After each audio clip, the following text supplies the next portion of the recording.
Good morning, everyone. Thank you for tuning in to the Pink Cloud Frequency. I am your host, Brianna Wynn, and today's episode is about vacationing alcohol free.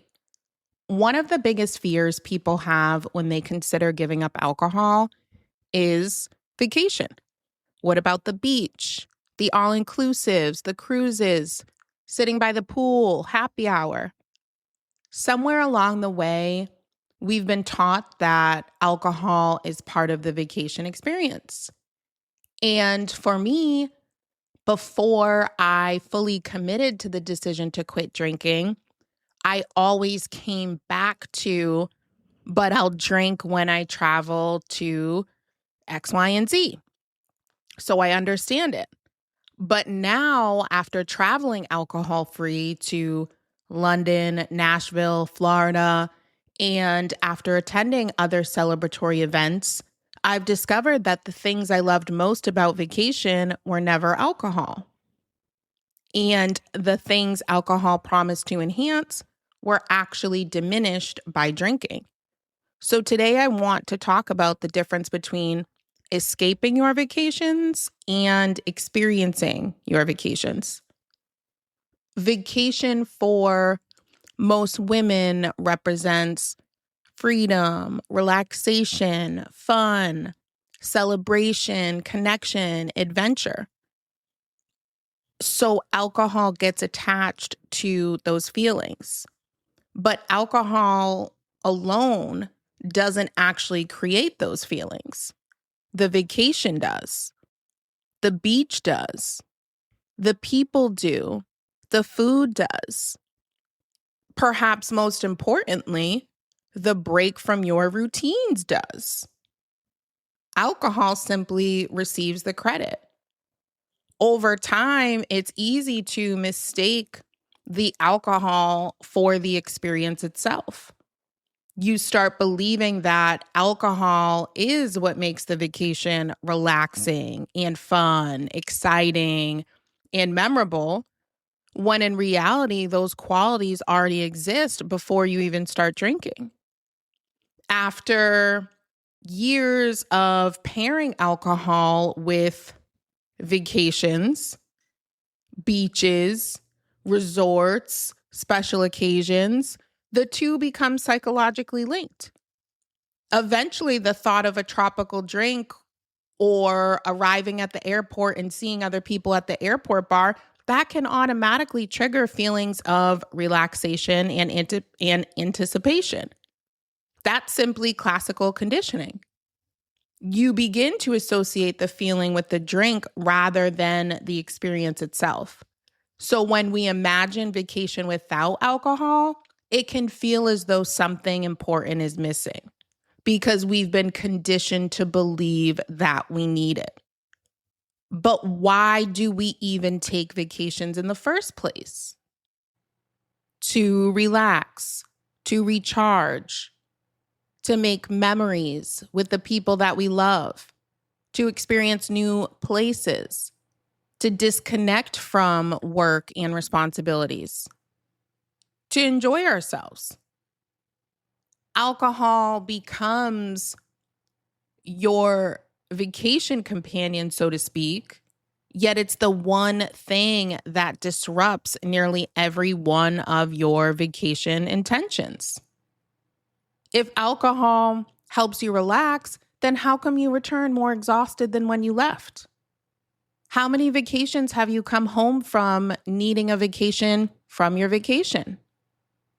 Alcohol can create temporary relaxation, but it's short-lived because alcohol increases your anxiety and your next day stress.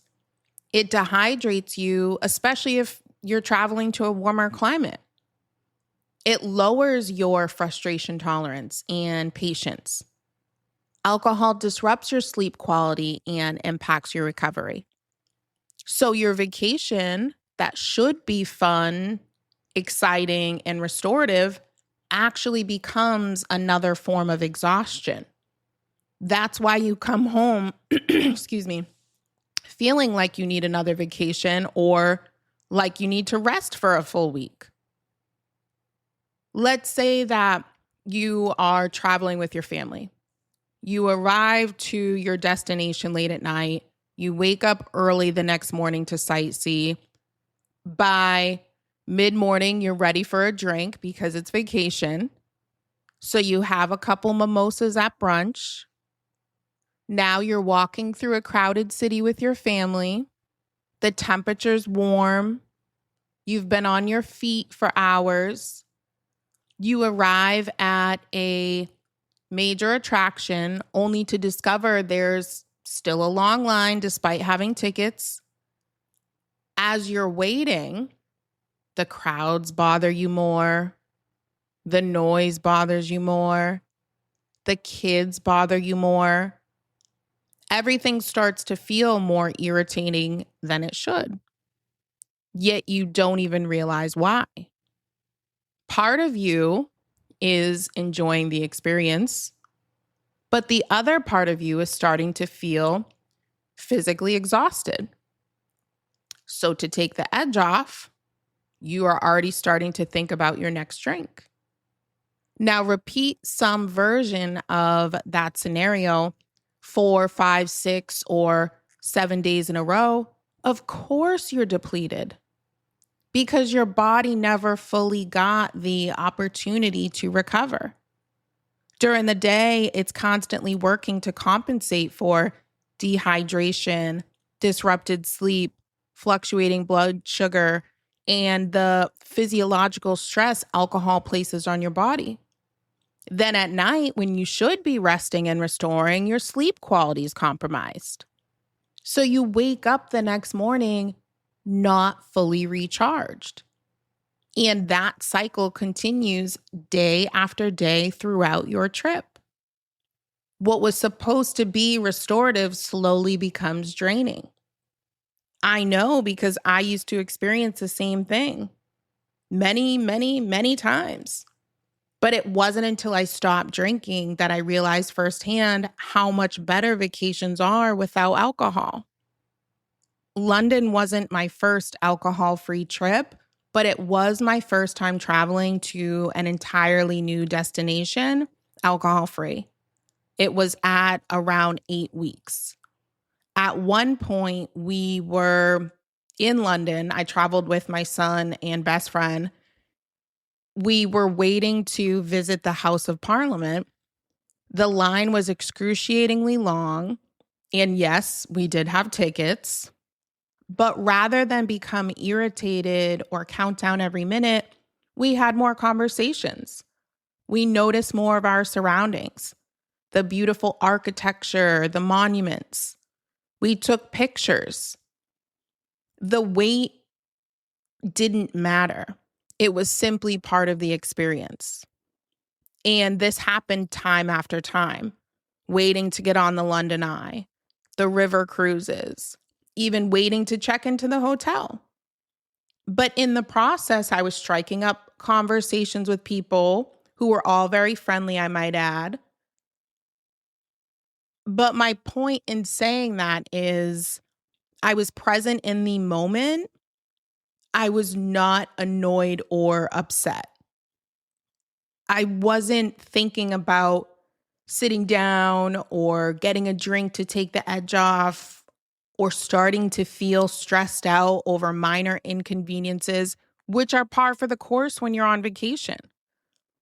It's that foundation that really sets the tone and energy for the things that you do, in fact, experience.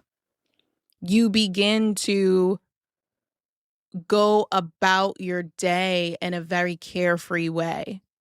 But that starts with a good night's rest, something that was irregular for me when I used to drink.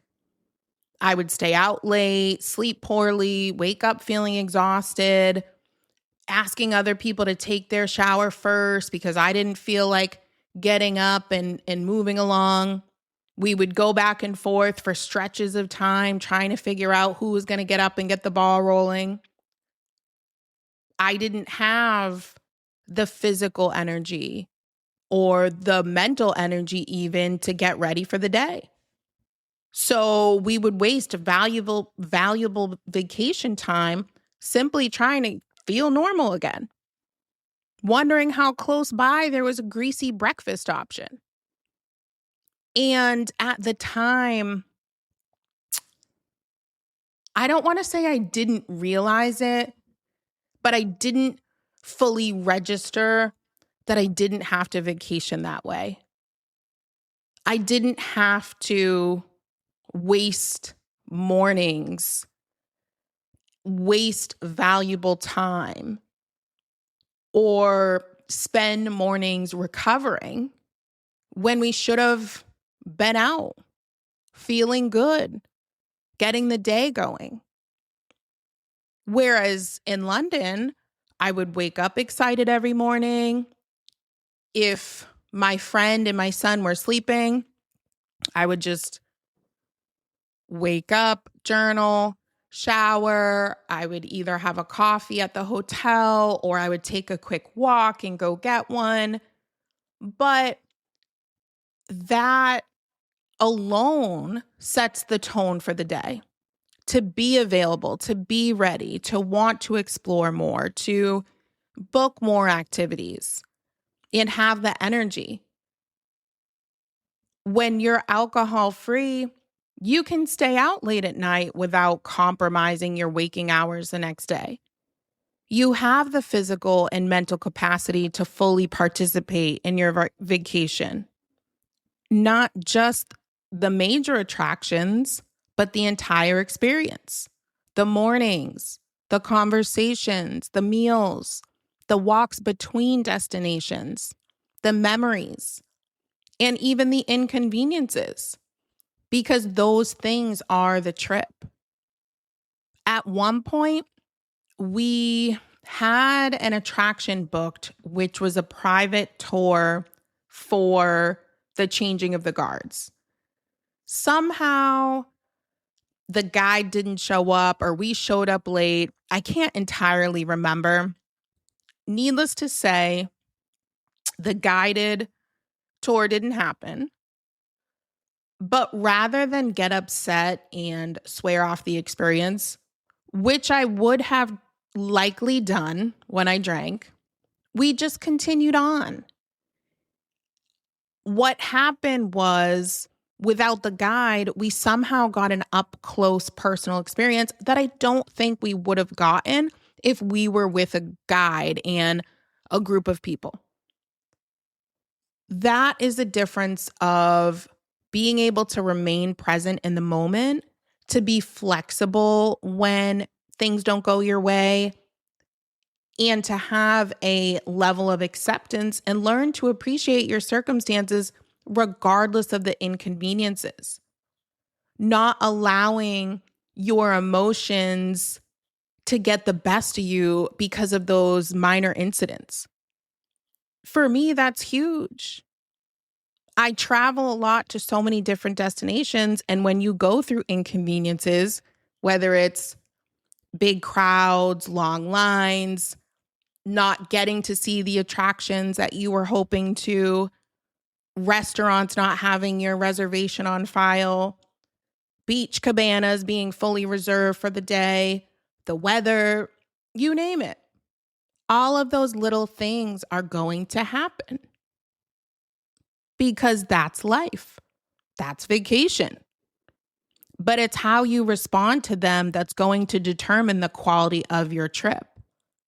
Is every minor incident going to get the best of you? Or are you going to be in a state of gratitude for laying on a beach in Aruba, visiting the House of Parliament in London, jet skiing in Bermuda? This will alter not just how you feel in the moment, but how you store it in your memory and reflect back on it. Now, being alcohol-free, I can appreciate this perspective so much more. When you are well-rested, emotionally regulated, physically energized, and mentally present, those experiences become easier to enjoy. You are more patient, more flexible, and more resilient when things don't go according to plan. Everything feels easier. The days feel more enjoyable. the inconveniences don't become a source of stress. But this only happens when you're operating from a place of capacity rather than recovery. And now your vacation is less physically taxing, less mentally taxing. It's more enjoyable, which is what you're looking for in the first place. I mean, what is the purpose of your vacation?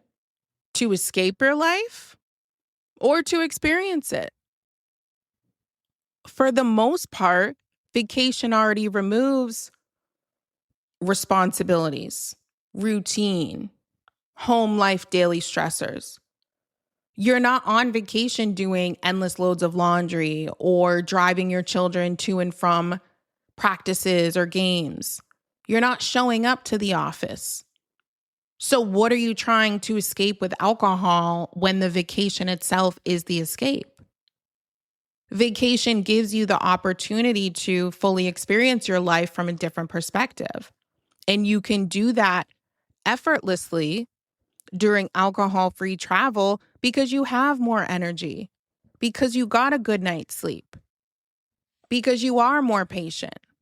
You are actually there physically, mentally, emotionally, and energetically. And instead of recovering each morning or delaying waking up and getting ready or having a headache or brain fog or trying to find the closest source for food around you, you start your day with a clean slate. You have meaningful conversations. You enjoy your dinners. You try that dessert. You remember attractions and experiences. So when you're traveling alcohol-free, vacation itself becomes a powerful way to rest, rejuvenate, and reset, which was your whole intention from the beginning. The irony is that alcohol promises relaxation while simultaneously making the vacation more physically demanding and emotionally taxing. When you're going on trips and drinking, you're coming back in a worse state than when you left. Sure, you experienced a few new activities, but that pales in comparison to how you feel when you return, which is depleted. So my encouragement for you is to consider taking your next trip alcohol-free.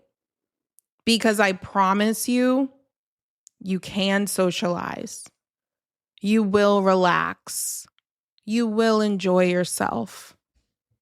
Your days stop being about finding alcohol, finding bars, tracking down the server poolside, figuring out where you'll have your next drink, recovering from the last one, planning your schedule around happy hour. They stop being about rushing through an experience so that you can sit down and have a drink. And they start being about the moment you're actually in. The conversation at breakfast, the walk through a new city, the unexpected detour, the long line that turns into a funny memory with your children, the sunset, the laughter, the people you're with, whether that's your children, your friends, your family, your spouse. You become available for the experience itself. And that's one of the greatest gifts of traveling alcohol-free. And for me, it was coming back again to the realization that I don't need alcohol. The city of London was beautiful. The experience was meaningful, and the people were so kind and helpful. It wasn't alcohol that created any of that. But alcohol will take the credit for it if you let it. So for your reflection, ask yourself, if alcohol wasn't available on your next vacation, what are you most afraid that you would lose? Thank you so much for listening today. If you haven't yet left a 5-star review, please take a second to do that now. I will talk to you all next Wednesday.